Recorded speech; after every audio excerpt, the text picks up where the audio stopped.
comedy છે.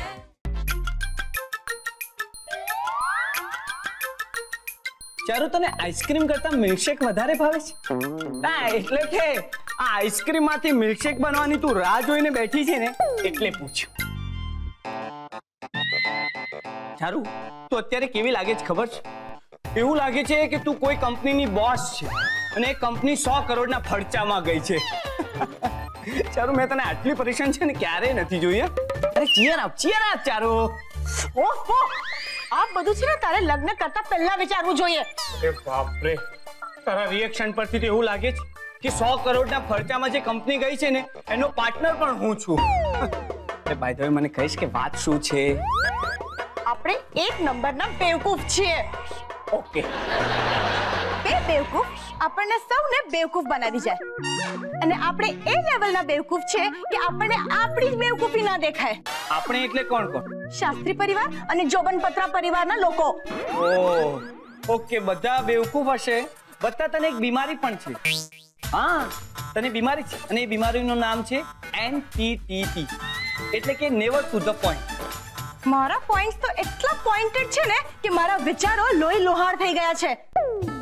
તને ખબર છે તારા ચશ્મા ક્યાં છે? હા, આ રહ્યા ને ચશ્મા. અરે આ નહીં, આની પહેલા જે તારી પાસે ચશ્મા હતા ને એની વાત કરું છું. ના, એ ચશ્મા તો ક્યાં છે ખબર નથી. પણ એ ચારુ, એ ચશ્મા માટે આટલા બધા કઈ આમ ગંભીર થવાની જરૂર નથી. હા, ચશ્મા તો છે ને આંખનો મેલ છે. આજે છે, કાલે નથી, પણ પરમ દિવસે છે પાછા. અરે એ ચશ્મા મનુ પાસે છે. મન્નુ પાસે? કેમ? એટલે કે આમ સમજો ને કે એની પાસે કેવી રીતે આવે? રોઝીએ મનુને ગિફ્ટ આપ્યા અને એ પણ ચોરી કરીને. તું વાત કરે છે? રોઝીએ મારા ચશ્મા ચોરીને મન્નુને આપી દીધા? હે ભગવાન!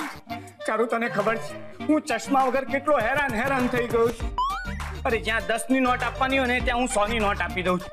પેશન્ટ મને ચશ્મા વગર આમ ઝાખો દેખાય છે. અરે, બાપને બેટાની ટ્રીટમેન્ટ આપી દઉં છું. અરે, ગ્રીન સિગ્નલ હોય ને તો એ ઊભેલી કાર સાથે હું એક્સિડન્ટ કરી નાખું છું. તું ચશ્મા વગર બાઇક ચલાવે છે? ના, હું ચાલતો આવું છું ને તોય આજકાલ એક્સિડન્ટ કરી નાખું છું. અરે, આ ચશ્માના લીધે મને બધું ચાર દેખાય છે. એમાં બધા લોચા થઈ જાય છે. અને ખબર છે, લિફ્ટમાં જાઉં છું ને તો લિફ્ટના 4 દરવાજા દેખાય છે. ખબર નથી પડતી એમાંથી કયો દરવાજો બંધ કરું. આ પૈસા 4 ગણા દેખાવા માંડે ને એના લીધે ખર્ચો વધી ગયો છે. ને આ બધું છે ને મનુ અને રોઝીના કારણે થયું છે. સાચી વાત છે, એકદમ સાચી વાત છે. આ બંનેનું છે ને કંઈક કરવું પડશે ચારુ. હાસ તો, ને તો એ બંને આપણું કરી નાખશે. હા, પણ ચારુ, આવી હિંમત આ બંનેની? અને હા, તને ખબર છે એ લોકોએ જુઠ્ઠું બોલીને રજા પાડી અને પછી સાથે આખો દિવસ ફરવા ગયા. હે ભગવાન! ચોરી કરે અને ઉપરથી જુઠ્ઠું પણ બોલે. નહીં ચાલે ચારુ, આ બંને સાથે વાત તો કરવી જ પડશે. આ લાતોના ભૂત છે, આમ વાતોથી નહીં સમજે. આપણે એ બંનેને પાઠ ભણાવવો પડશે. યસ ચારુ. અને ચારુ, પ્લીઝ તું આ બધા જમેલામાં નહીં પડ. મારાથી આવી ચીટિંગ સહન નથી થતી. આપણે એક તો વિશ્વાસ મૂકીએ અને પછી લોકો આપણને મૂર્ખ બનાવે, આપણા ભોળપણને આપણી બેવકૂફી સમજે. ઓકે ચારુ, હું સમજુ છું તારો ગુસ્સો, પણ તું આટલું બધું પર્સનલી શું કામ લે છે? અરે પણ ચારુ, પણ નહીં કર. આ ઇશ્યુ છે ને ફેમિલીનું છે, તારી એકલીનો નથી. ઠીક છે, એક કામ કરીએ, સવારે જ આ વાત છે ને મમ્મી પપ્પાને દિશાને કરીએ. ઓકે, ઠીક છે. તો ચાલ હવે હું ગુડ નાઇટ કરું. Good night. પણ શું? તારે મનુ પાસેથી કંઈક શીખવા જેવું છે. રસોઈ બનાવવાનું? એ ના, પ્રેમ કરવાનું. આટલા પ્રોબ્લેમ્સમાં પણ એ રોજીને બહાર ફરવા લઈ ગયો. પાર ચારુ, તું મન્નુની વિરુદ્ધમાં છે કે એના પક્ષમાં? તું મારા પક્ષમાં આવ એમ કહું છું. આ વાત તારી હું લક્ષમાં રાખીશ. ઓકે, ચાલ ગુડ નાઇટ. અરે એક મિનિટ, શું થયું પાછું હવે? તું હજી પણ નહીં સમજો? ના, તારા કરતા તો મનુ સારો છે. Okay, I love you Charu. I love you too પાર.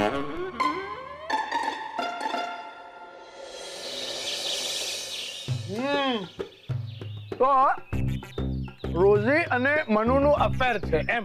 હા, રોજીએ ચા સરસ બનાવી છે. એ પપ્પાજી, મારી મમ્મી એમને પોતે જોયા છે. ચા બનાવતા. પપ્પા આ હસી મજાકની વાત નથી, બહુ ટેન્શન વાળી વાત છે. છોડો ને યાર મમ્મી ચા. અને એ લોકોનો અફેર હોય તો એમાં આપણે શું? તમારું પણ તો હતું ને affair. This is not fair. અરે તમે લોકો વિચાર કરો, મન્નુએ રોઝીને આપવા મારી મમ્મીની લિપસ્ટિકની ચોરી કરી અને રોઝીએ મન્નુને આપવા પાર્થના ચશ્મા ચોર્યા.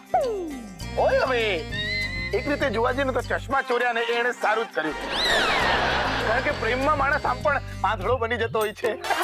થતો હોય તો ભલે આંધળો થઈ જતો, પણ આ તો મને આંધળો કરી દીધો. અને ચશ્મા પહેરવા જ હોય તો ખરીદીને પહેરવા જોઈએ, ચોરી શું કામ કરે? અરે પાર્થ તું શું કામ ઉકળે છે? અરે ચશ્મા તો સાવ મામૂલી વસ્તુ છે. મમ્મી તું છે ને પહેલા તારા ઉચ્ચાર બરાબર કર. ચશ્મા મારા માટે મામૂલી નહીં મહામૂલી વસ્તુ છે. કમ ઓન પાર્થ, પ્રેમમાં લોકો આવા ગાંડાવેડા કરતા જ હોય છે. તને ખબર છે મારી એક ફ્રેન્ડના બોયફ્રેન્ડ એને ગિફ્ટમાં શું આપ્યું? શું ગિફ્ટ આપી? ઊંટ. હે? પણ ઊંટ લાવ્યો ક્યાંથી? અરે મારી ફ્રેન્ડનો બોયફ્રેન્ડ છે ને એના પપ્પા સર્કસમાં કામ કરે છે એટલે. ઓહો, પછી શું? મારી ફ્રેન્ડની સોસાયટીમાં હંગામો થઈ ગયો. અરે સોસાયટીના સેક્રેટરીએ મારી ફ્રેન્ડના પપ્પાને નોટિસ આપી દીધી કે ઊંટ તો આ સોસાયટીમાં નહીં જ રહે. કાં તો ઊંટને બહાર કાઢો કાં તમે લોકો સોસાયટી છોડીને જતા રહો. હે પછી? અરે મમ્મી પછી છે શું? હા અને દિશા તું અત્યારે તારી વાત છે ને સાઈડમાં મૂકી દે. અત્યારે હું ને ચારુ વાત કરી રહ્યા છીએ ને મારા ચશ્મા માટે. પાર્થ એકદમ સાચી છે તારી વાત, પણ અત્યારે તારી વાત જરા સાઈડ પર મૂક ને, કારણ કે ઊંટ વાળી વાત વધારે ઇન્ટરેસ્ટિંગ છે. પછી સાંભળો, મારી બિચારી ફ્રેન્ડે એના બોયફ્રેન્ડને ફોન કરીને કહી દીધું કે ભાઈ આવી જા, મારા ઊંટને લઈ જા. પણ બાય ધ ટાઈમ એનો બોયફ્રેન્ડ સોસાયટીમાં પહોંચે એ પહેલા તો સોસાયટી વાળા ઊંટના પ્રેમમાં પડી ગયા. અને પછી સોસાયટી વાળાઓએ સેક્રેટરીને નોટિસ આપી કે ઊંટ રહેશે તો આ સોસાયટીમાં, ભલે આ લોકો સોસાયટી છોડીને જતા રહે. તો અરે બસ કર દિશા, બસ કર. અરે અમે ચારુ ને અહીંયા આટલી સિરિયસ વાત કરી રહ્યા છીએ અને તમે લોકો અંદર ગોસિપ કરી રહ્યા છો. જુઓ પપ્પા, આ પ્રેમ છે ને બહુ ખતરનાક વસ્તુ છે. પ્રેમમાં માણસ ચશ્માથી લઈને આ છેક ઊંટ સુધીની બધી વસ્તુનું જોખમ લઈ લે છે.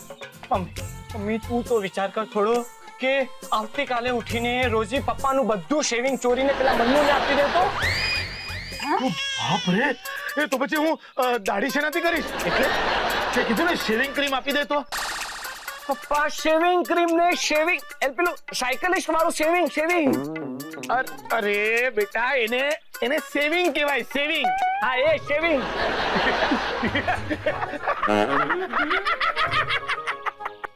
પાછો શું કામ? બેટા જે ઘરમાં દિશા, ચારુ અને વિદ્યા હોય એ ઘરમાં કોઈ દિવસ સેવિંગ હોય? થઈ ગયા સવારમાં તમારા ડાઉન માર્કેટ જોક શરૂ થઈ ગયા ને? હા, તમે તો ખર્ચો કરતા જ નથી. તમે શું ભૂખ્યા ને તરસ્યા ફરો છો?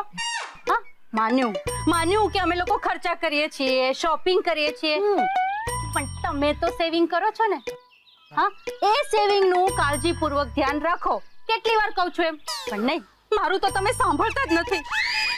અરે વિદ્યા ડાર્લિંગ, હું કાળજીપૂર્વક ધ્યાન રાખું છું. શું ધ્યાન રાખો છો? હે મમ્મીજી, મુદ્દો હમણાં પપ્પાજીની બેદરકારી નથી. તું છે ને, તું ખોટી એમની સાઈડ નહીં લે. જોજો મમ્મી, ચારુ કોઈની સાઈડ નથી લઈ રહી. ચારુનું માત્ર એટલું જ કહેવું છે કે રોજી બહુ રિસ્કી માણસ છે. બેટા રોજી માણસ નથી, રોજી સ્ત્રી છે. એટલે કે રિસ્કી પર્સન છે રોજી એમ. ટૂંકમાં મમ્મી રોજીને જલ્દીથી જલ્દી કામ પરથી કાઢી મૂકવી જોઈએ. અરે પણ રોજીની રસોઈની અમને બધાને આદત પડી ગઈ છે. એ રોજ કેટલી બધી નવી વેરાયટી બનાવીને ખવડાવે છે. હા, અને રોજી જેવી ચા કોઈ નથી બનાવતું. તો કરેક્ટ દિશા બેટા, રોજીને ભીંડા સિવાય અનેક શાક બનાવતા આવડે છે. અરે પણ પપ્પાજી, ચારુ, પાર્થ, જો રોજીની ભૂલ છે મને સમજાય છે, પણ એના માટે એને કામ પરથી કાઢી મૂકવી એ જરા વધારે પડતું છે. હા, આપણે બીજી કોઈ સજા શોધી લઈએ. બાકી રોજીની આપણને જરૂર તો છે જ. હા જરૂર. પાર્થ, આ લોકો આમ નહીં માને. સાચી વાત, આપણે બીજો જ કોઈ ઉપાય શોધવો પડશે. हो उड़े जब जब जुल्फे तेरी, हो उड़े जब जब जुल्फे तेरी, कवारियों का दिल मचले, कवारियों का दिल मचले, जिंद मेरी ये हो पानी लेने के बहाने आजा, हो पानी लेने के बहाने आजा, तो छत पर हाँ आजा गोरिये, तो छत पर आजा गोरिये, जिंद मेरी ये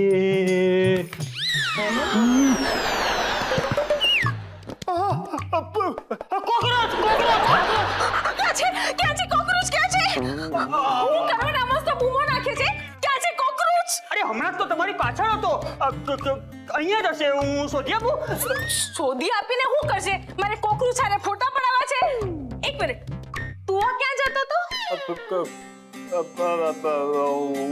હું ક્યાં જતો હતો? હા જતો તો, પણ ક્યાં જતો તો? બાર. બહાર? ક્યાં જતો તો? કેમ જતો તો? શું કરવાને જતો તો? બહાર એટલે બહાર. મને કેમ કેરીની સુગંધ આવે છે? હે ને, આ તમારું નાક સારું છે ને એટલે. આ તે કઈ જવાબ છે મિસ્ટર મનુ? અરે મેડમ, આ સાહેબ પેટી ભરીને કેરીઓ લાવ્યા છે, તો આખા ઘરમાં કેરીની સુગંધ આવ્યા કરે છે. હવે તમારું નાક સારું હોય તો તમને પણ કેરીની સુગંધ આવે જ ને. એ બધું ઠીક છે, પણ તું કશેક જઈ રહ્યો તો? ક્યાં? ક્યાં? બહાર. બહાર ક્યાં?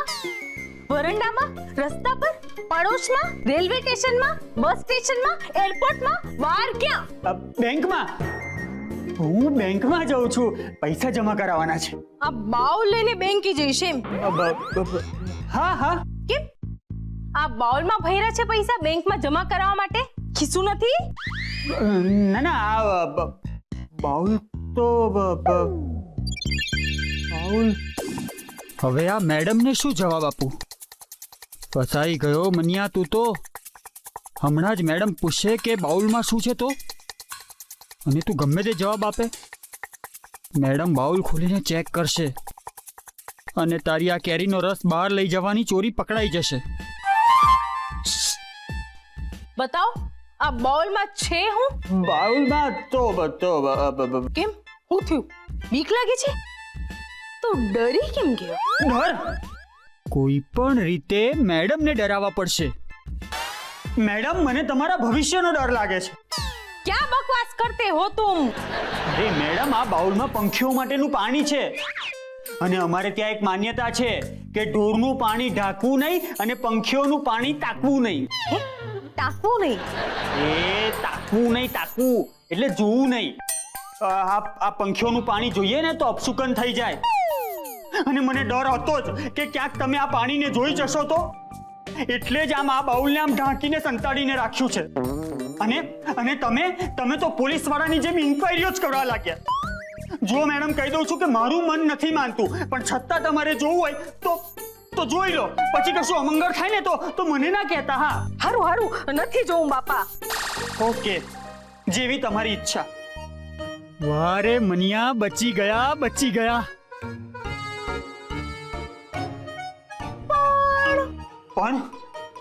પણ શું? હવે શું વાંકું પડ્યું હશે? ચકોડાના પપ્પાના સેન્ટની ગંધ કેમ આવે છે? સેન્ટની ગંધ? Yes mister Manu. રે, for your kind information madam, સેન્ટની ગંધ ના કહેવાય, સેન્ટની સુગંધ કહેવાય. શું? ગંધ. હા, સુગંધ. પણ એ સેન્ટ તે લગાડ્યું છે કે હું? બહુ શોખ હતો ને સાહેબના પરફ્યુમ વાપરવાનો. ભોગવ હવે. ક્યાં ખોઈ ગયો? હું તને પૂછું છું, સેન્ટ તે લગાડ્યું છે કે હું? ના મેડમ, શું વાત કરો છો? અરે, હું તમને પૂછું છું કે તમે લગાડ્યું છે કે શું? હું કરવાની જેન્ટ્સ નું સેન્ટ લગાડું? તો પછી હું શું કરવા લગાડું? આ અભ્યંકર સાહેબ એટલું સ્ટ્રોંગ પરફ્યુમ વાપરે છે ને કે એકવાર ઓરડામાં આવીને જાય ને પછી આખો દિવસ ઓરડો મગ કર્યા કરે છે. એ વાત સાચી. अब एक વાત પૂછું મેડમ? બોલો મિસ્ટર મનુ. તમે તમારે છે ને ડિટેક્ટિવ બનવું જોઈતું હતું. તમે કેટલા સરસ સવાલો પૂછો છો, એકદમ કમાલ કમાલ. ઇનફેક્ટ મારે તો નાનપણથી જેલર જ બનવું હતું. વાહ વાહ વાહ. ચાલો હું પંખીઓને પાણી આપી આવું. મનુ મનુ કંઈક તો ગડબડ છે ગીતા. પણ હું જોઈએ હું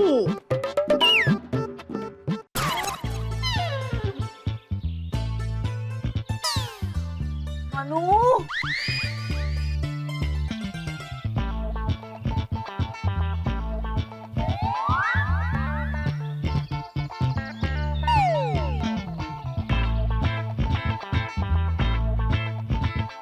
ને બહુ ખતરનાક લોકો છે આ તો. વાવ, તું મારા માટે કેરીનો રસ લઈ આવ્યો. How sweet. ચાખ્યા પહેલા જ હાઉ સ્વીટ. અરે તું લઈ આવ્યો એ વાત કેટલી સ્વીટ છે. હા તો આ કેરીનો રસ ચાખીને મને કે કેટલો સ્વીટ છે. ઓહો, કેટલો મીઠો રસ છે. એમ લાગે છે કે તારો બધો પ્રેમ આ રસમાં ભેળવી દીધો છે. અરે તું એટલા પ્રેમથી કેરીનો રસ પી રહી છે ને કે આમ તો કારેલાનો રસ મીઠો લાગે. હા તો કારેલાનો રસ જ લવાય ને. આ કેરીનો રસ શું કામ લઈ આવ્યો? અરે પણ હમણાં કેરીની સીઝન ચાલે છે, કારેલાની નહીં. અરે પણ કેરીના ભાવ કેટલા માથે ચડ્યા છે, અને આટલો બધો રસ બનાવવા માટે તું કેટલાની કેરી લઈ આવ્યો? એ આ કેરી આપણને અભ્યંકર સાહેબે ભેટમાં આપી છે. શું? અભ્યંકર સરે ભેટ આપી? હા. ખરેખર? હા પણ એની એમને ખબર નથી હો. હા, મારા અભ્યંકર સાહેબ એટલા કંજૂસ છે. હમણાં જ કેરીની પેટી લાવ્યા છે, પણ દિવસમાં 10 વાર ગણ્યા કરે અને મને પૂછ્યા કરે, કોઈએ કેરી લીધી તો નથી ને, કોઈએ કેરી લીધી તો નથી ને. તો પછી તે કેવી રીતે તફડાવી? અરે કેરી ગણવાનું કામ તો મારું જ છે ને. એ પણ સરને ખબર પડી તો? અરે કોઈને ખબર નહીં પડે રોઝી. શું તારા સાહેબના ઘરવાળા કે શું મારા સાહેબના ઘરવાળા? અરે બંને પરિવારો મૂર્ખા છે, મૂર્ખા. નહીં તો અત્યાર સુધીમાં લિપસ્ટિક અને આ ચશ્માની ખબર ના પડી ગઈ હોત. હા, આ મૂરખ તો મને પણ લાગે છે. પણ મનુ, આ આટલો બધો રસ મારાથી નહીં પીવાય. તો હવે શું કરીએ? વાવી દઈએ, આ રસનું ઝાડ ઉગશે. તું પણ ના. એ મનુ, હું શું કહું છું, આ રસ હું શાસ્ત્રી પરિવારને આપું તો?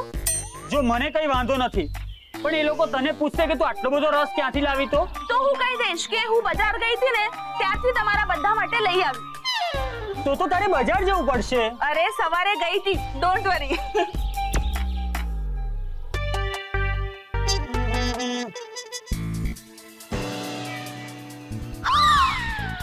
મનુ, હા આ જો મારી ગીતા મેડમ નો આત્મા ભટકી રહ્યો છે. અરે યાર, આ ક્યાં ગયો હશે મનુ? દેખાતો જ નથી. આ શરીર સાથેના આત્માને ભટકતા જોઉં ને તો મને બહુ બીક લાગે છે. એ ચોક્કસ મને શોધી રહ્યા છે. નથી એના પંખીઓ દેખાતા, અને નથી એનું પાણીનું બાઉલ દેખાતું, અને નથી ઓલો મનુ દેખાતો. ક્યાં હશે? જાણે ક્યાં ફોન વાગે છે પાછો. જોસ્નાબેન, હેલો. હા જોસ્નાબેન, તૈયાર છો? આવું છું. કેટલા કે છે? 22 રૂપિયા? 22 રૂપિયા ન થાય, 20 જ રૂપિયા થાય જોસ્નાબેન. એ રિક્ષાવાળાને ફોન આપો. હેલો ભઈલા, તું 22 છે નો કે છે? 20 થાય. રોજનું છે અમારું, રોજ આવીએ છે 20 માં. ઉભો રે, આવું છું, ઉભો રે. હાશ, ગયા. અને આપણે બચી ગયા. ચાલ હું નીકળું છું, બાય. ના, આ પ્રેમમાં આ જ પ્રોબ્લેમ છે કે છૂટા પડવું પડે. અરે પણ જવું તો પડશે જ ને. જો કે તું જાય ને એમાં પણ એક સારી વાત છે. શું સારી વાત છે? ના એટલે તું જાય તો તું પાછી આવે ને, અને તું આવે ને તો મને બહુ ગમે છે, બહુ ગમે છે. ચાલ બાય, નીકળું છું.